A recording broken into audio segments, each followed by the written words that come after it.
So the node that we're looking at in this template is in position river stab. And this is the line where it checks all the way down to the button in position on the river, and they open the action. So the cool thing about this node is that no previous betting has occurred, which means that all we're interested in is how good does our hand need to be to value bet on this overall texture, or how weak does our hand need to be to bluff on this overall texture.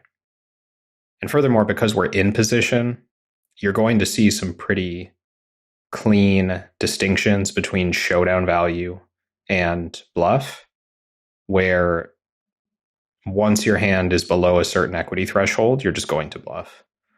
And there's less emphasis in nodes like this on blockers, simply because the range is so wide. And when you're in position, the alternative to bluffing is checking back and losing the pot. So I've written up some ideas for overall texture here. And for the most part, they're just describing the whole board flop through river. We're not too concerned about when individual cards fell.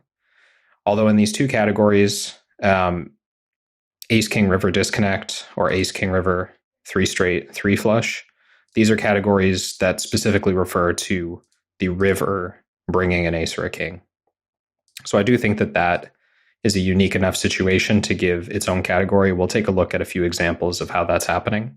And then we'll just look at some general bet sizing and thresholds for some other board textures that I've described here. So the first texture that I'm looking at here is a 10 high coordinated board.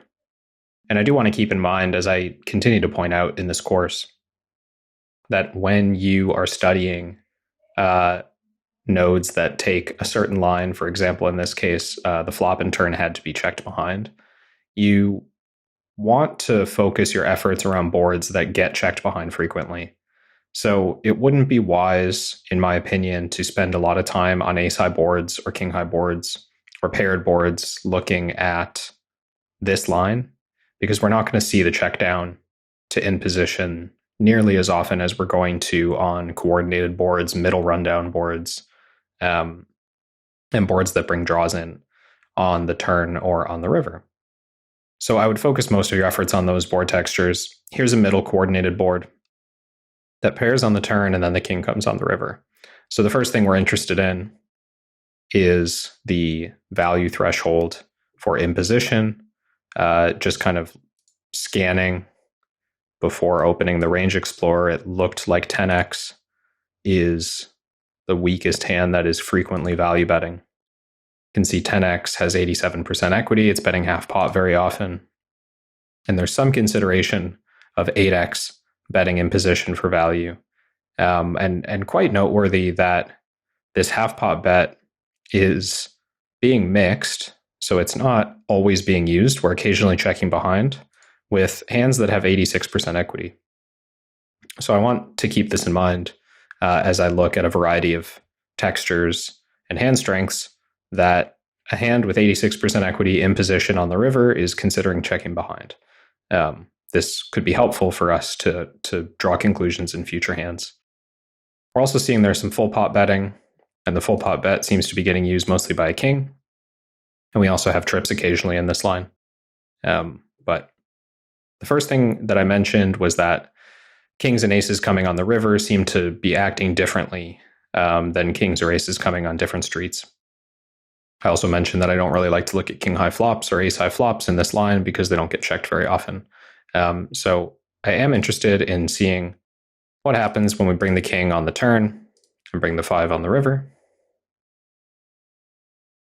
So the obvious strategic difference that we're going to see when we switch the board in this way is that a lot of the kings that would have been driving the river strategy in position in the previous hand would have bet the turn in this situation, which is going to change the way out of position plays the river in this spot. I think pairing the board is actually restricting the possible betting here, but we'll continue to look at that in a couple of other textures. But the point is, out of position always needs to respect what could have changed for in position on this river. Here we can see that 8x is a little more interested in betting. And their equity is actually lower than it was before. So their equity is now 84%. Pocket nines is now betting, which was checking previously. We're always seeing a 10 bet, but again, a 10 has less equity than it did previously. So it's interesting that we put the king on the turn, and all of a sudden we can bet thinner for value. And this is something that I want to test on some other textures to see if it holds true. On this board, it's also 10 high, but I've made it a lot more coordinated. We have some straights and flushes possible on the turn, and then we bring the ace on the river. So with the ace coming on the river, we're seeing mostly a half pot bet in position. And we are seeing some value bets from 9x on the river, which are sitting around 84, 85% equity in this spot. If we look at the full pot bet, we're definitely just looking at top pair plus. That equity threshold sitting around 90%, which seemed to be similar in the previous situation. So let's again look at what happens if we put the ace on the turn and the 8 of spades on the river. So here, I'm not noticing an enormous change. On this board, we're seeing 9x betting in position again, slightly higher equity this time. And the main difference I'm seeing is that an ace has more equity in this situation, and therefore it's betting bigger on average. So an ace is now betting pot, and we're seeing very similar hands betting half pot. So what is this telling us about what's different when the high card comes on the turn rather than on the river? What's different is that our out of position opponent is weakening their betting range, is weakening their checking range, on the river, because the high card turn was checked through. So if the high card turn was checked through, they are able out of position to bet more thinly on the river. And if they're betting more thinly on the river, that means their checking range is weaker. So the high card coming on the turn increases the equity of our in position hands on the river. High card coming on the river is going to bring a lot of new top pair hands to our in position range, and it's going to force out of position to play more protective, stronger checking range, and therefore in position will not be able to value bet as thinly. So this seems like a clear distinction to me that is worth paying attention to. And all that's going to do, it's not going to drastically change the way that we plan our strategy. It's not going to drastically change our bet sizing approach. It's just something we need to keep in mind, that the high card coming on the river is a unique scenario compared to had it come on the turn, or of course on the flop. So let's look back quickly at the textures that we're interested in exploring, and I'm going to start looking at a few bet sizes. So I'm going to walk you through a couple of these categories, and the ones that I'm interested in right now are the queen high boards that have some connectivity. This is queen high and lower, so queen high and lower boards that have some connectivity. A 3 straight or a 3 flush is possible. And we're also going to look at a 4 straight board. Again, these are the textures that are going to get checked down very frequently. So it's important that you understand the mechanics of these textures in the check down lines. It's also the reason why I prioritize ace king rivers compared to ace high or king high boards. So the highest priority situations here are the ones that get checked down the most often. And then the only reason that I've added ace king river as a high priority compared to a medium priority is that they have a more unique strategy than these other textures. So I think by looking at the ones that I'm about to show you, you'll get a sense for the typical check down to the river situation.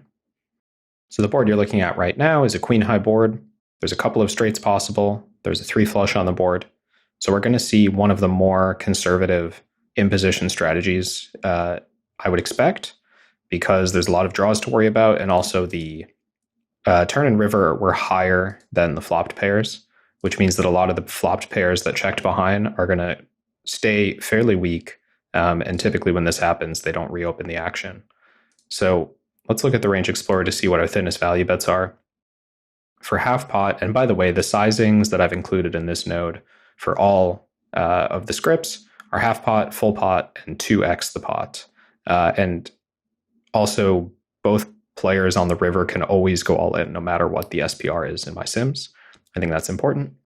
So the half pot size is the smallest size.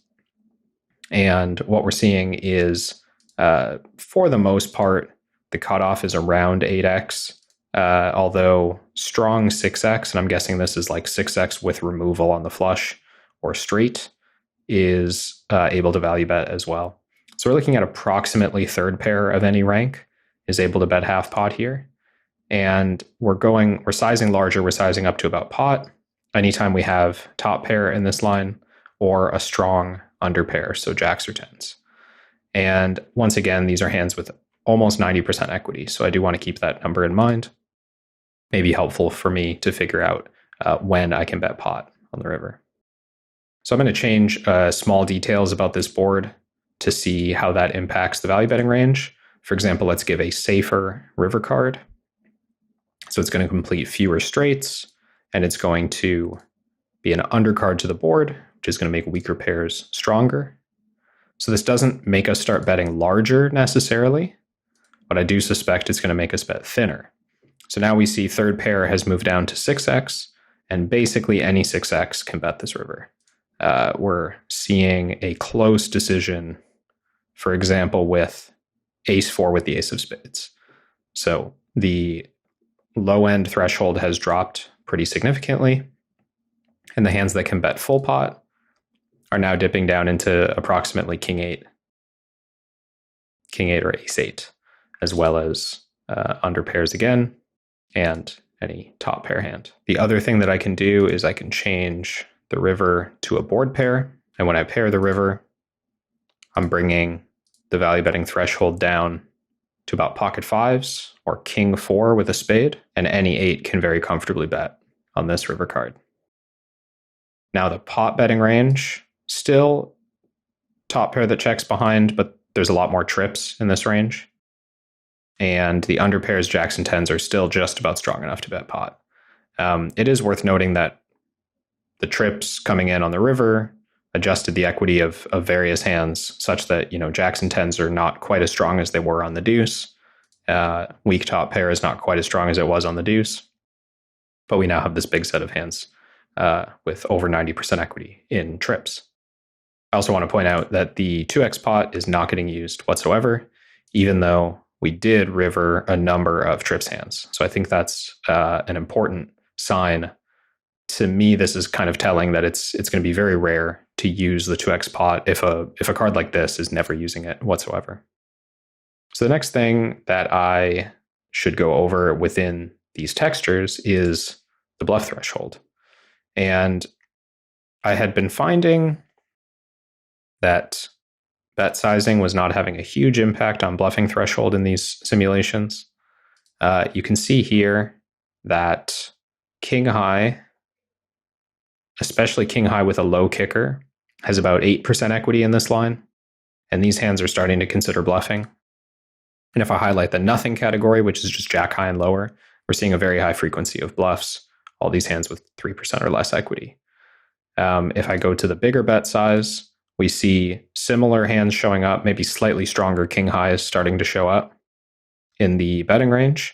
So it is a common heuristic of mine, although I don't know that it really applies in this spot, to think that if we're bluffing a strong-ish equity hand, we should probably only do it in our largest bet size, or at least we should correlate larger bet sizes with more showdown value in our bluffs.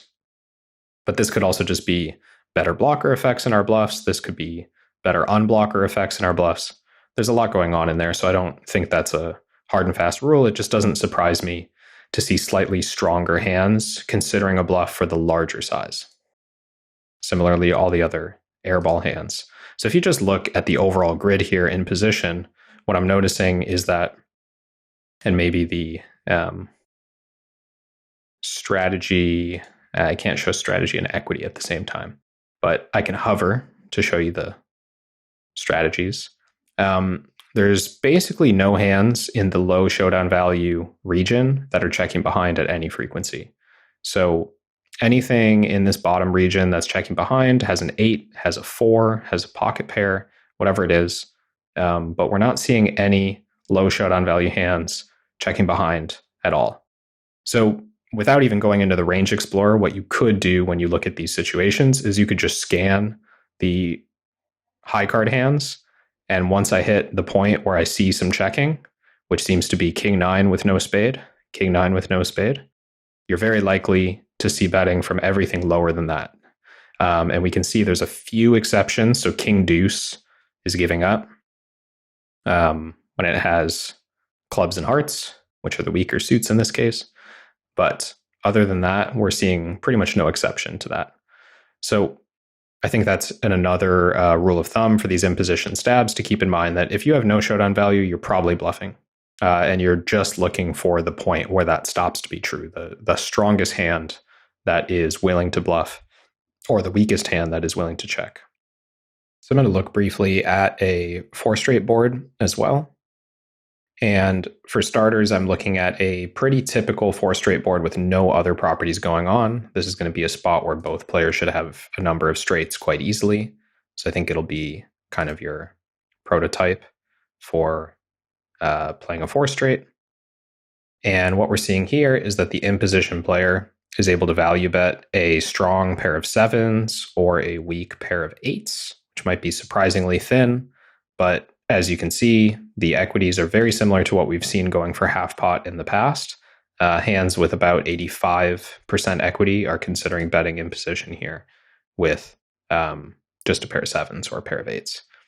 And for full pot, we're seeing hands like a strong second pair or a top pair hand that are closer to that 90% equity threshold that we've been seeing for the full pot bet. Now, I suspect this is quite thin for most people, and I do want to change the board slightly. Let me just look at the bluffing thresholds quickly before I move on. Looks like ace high is considering bluffing, but for sure king high is able to bluff. And for the smaller size, yeah, same thing. We're seeing a little bit of ace high bluffing, but for sure king high is able to bluff. And once again, I can probably just scan to find this. If I look at the undercard hands, so that's going to be 6 high. All the undercard hands are bluffing unless they rivered the 3. And then queen high would be the next set of air balls. All the queen highs are bluffing. And then king high is the next set. It looks like all of the king highs are bluffing, all the way up to king queen. And then we look at ace high and we see ace high starting to be a little bit reluctant to bluff, maybe choosing those stronger blocker hands, maybe choosing those higher bet sizes. So that is the safe 4-straight. Let's look at a few variations on this. I'll actually just stick with the same flop and run it out 4 to a flush, 3 to a flush first. So I've actually made 2 changes here. One thing that I did was I made it 3 to a flush, and the other thing is that I made it backdoor to another 1-card straight. So there's 2 ways to make the straight on this board. So on the first board, there was only 1 card that made the straight. That's going to have a significant difference, as I'm sure we're about to see, compared to 2 cards being able to make the straight. So now, in position for half pot is barely considering a strong top pair, or a strong second pair. Now remember, this hand was betting full pot in the previous sim. Top pair as well, but anything third pair or low pair is just checking behind. And if we look at the full pot range, we're now just looking at straights. So a hand like 6x has that 90%-ish equity amount on this texture, and 10x is well above the threshold. But you can see that by changing from a relatively unlikely 1-card straight to a far more likely 1-card straight has changed the equities quite a bit, and we're not able to go anywhere near as thin. So this is probably closer to the typical 4-straight that you would have expected before I started looking at these sims. And I should also look at how that changes the bluffs. So now we can see ace high, especially low ace high, is pretty frequently bluffing. And for half pot, we're seeing the same ace highs bluffing pretty often. So we've seen a decent increase in the minimum threshold for what hands are willing to bluff. I think we're also seeing more suit preference on this board, which is leading us to bluff some ace highs, but check some king highs. if I'm not mistaken. Actually, king high, it looks like, is never checking. Yeah, king high is just never checking. No, we're just going up to ace high in terms of showdown value. And everything weaker than that is bluffing. So let's look once more at a variation on this. I'm going to change the high card. So I'm going to make the straight a little bit lower. And even on the safest version of this, I'm just interested to see what happens when the straight is lower. So here we're pushing down to third pair or so. Second pair easily able to value bet. Third pair close. And for full pot, we're not quite getting there with top pair. It's looking like two pair that's required to bet full pot in this situation. So once again, this is a one card straight. It's now a lower straight. And I'm guessing the problem here is that it's a lower straight that imposition doesn't have as often as they did on the Jack 9, 8-7 board. So that's going to cause them trouble as well in terms of getting check raised more often, or like once we bet half pot imposition, we're getting check raised about 20% of the time here, sometimes getting check raised all in. So it is important to remember that this is this is a board that we're a little bit more capped on. I also suspect if we change, again, this is just making the straight easier to have. So if we just change the straight to be two ways, so we can now have the one card straight with two different cards, we're going to see that value range start to tighten up. So in position now, just the strongest kickers of second pair or top pair. It's also worth noting that a lot of these hands just don't make it to this line, which is why you're seeing low frequencies. But I'm just paying attention to the equity number, right? So we're looking at almost 85% equity, which is going to mean we are almost able to value bet these hands, or it's very close. You can see actually off screen here, perhaps, that these hands are getting here about half the time, but they're mixing check and checking the majority of the time. So they're right around that equity threshold. And for full pot, that threshold was 5x, if you didn't see that when I had the Range Explorer up. So that should give you a general sense of how strong your hand needs to be to value bet in these situations, and also just a sense of how to think about this spot as the imposition player. So I'm going to show you the framework again, and we can look at how that plays out on all the other textures. So here you're looking at the final version of the river stab game plan. And something that you'll notice is that the bet sizings have been trimmed down a little bit from the space that I gave in the template. That's because I was finding that overbet on the river was not being used almost ever, with the exception of a few 4-card straight textures that we actually didn't come across, I don't think, when I was looking at the sims on screen.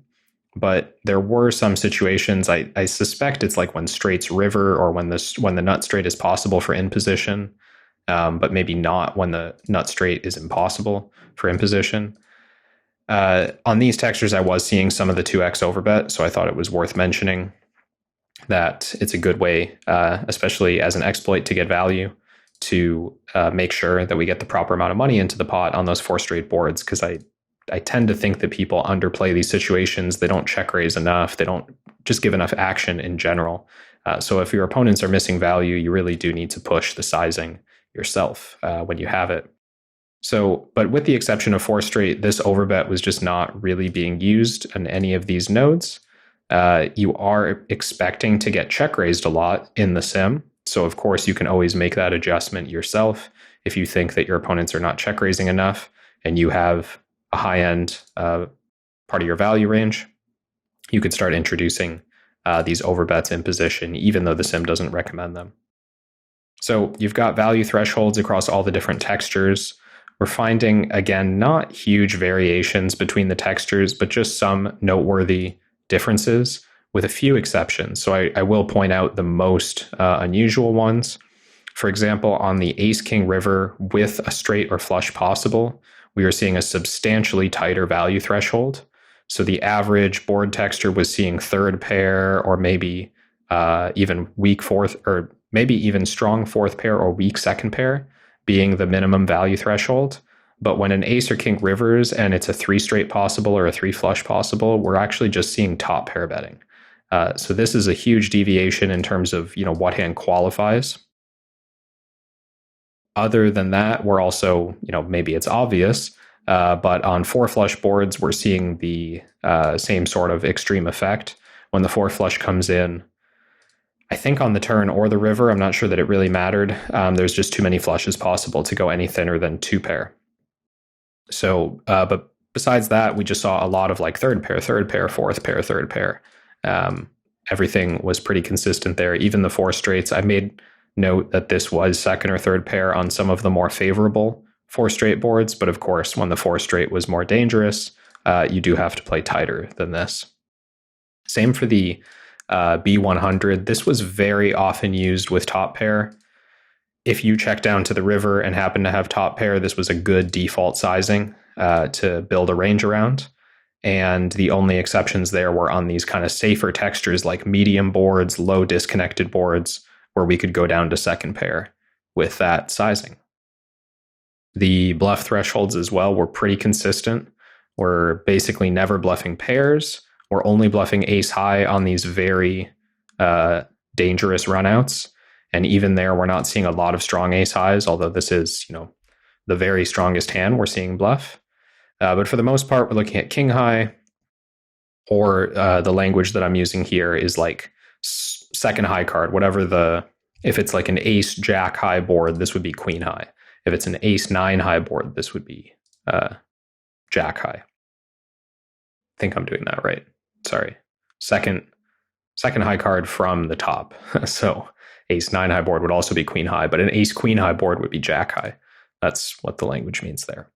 But for the most part, we're seeing king high being the threshold. Last notes on exploits. I found that half pot on a variety of these textures was just a nice looking bluff. You have to make some pretty difficult calls. I think we also saw in some of the training videos that I did earlier, or maybe it was the hand review actually, that I did in the bet check bet line, that it's very difficult to call these spots enough unless you're very liberally calling with high cards. So a lot of these spots where half pot is reasonable, especially if your opponent is checking a pretty good range to you. So that's why I wrote it on the ace high or king high rivers or the 4 straights. You're getting checked to by a pretty strong range, so betting pot might not be the most effective bluff, but betting half pot is going to force some pretty challenging calls, even if the range is good. On the flip side of that, I've got some recommendations to go for thin value or just to go value heavy in general with some bigger bets in these spots here. So that is the overall idea for imposition river stab. I am going to do a bit of training in the next video. I found that my river stab was a little bit low, not disastrously low. Over this sample, I think this is close enough to be considered a bit of randomness, but I do think that because this is just a spot, not only that comes up relatively often, but also a spot that's like pretty easy to train, I think it's worth the repetitions. It's worth the time that you put in. And it's easy to get just a lot of variation in textures and get that feedback on whether you're value betting too thin or bluffing too strong in a short amount of time.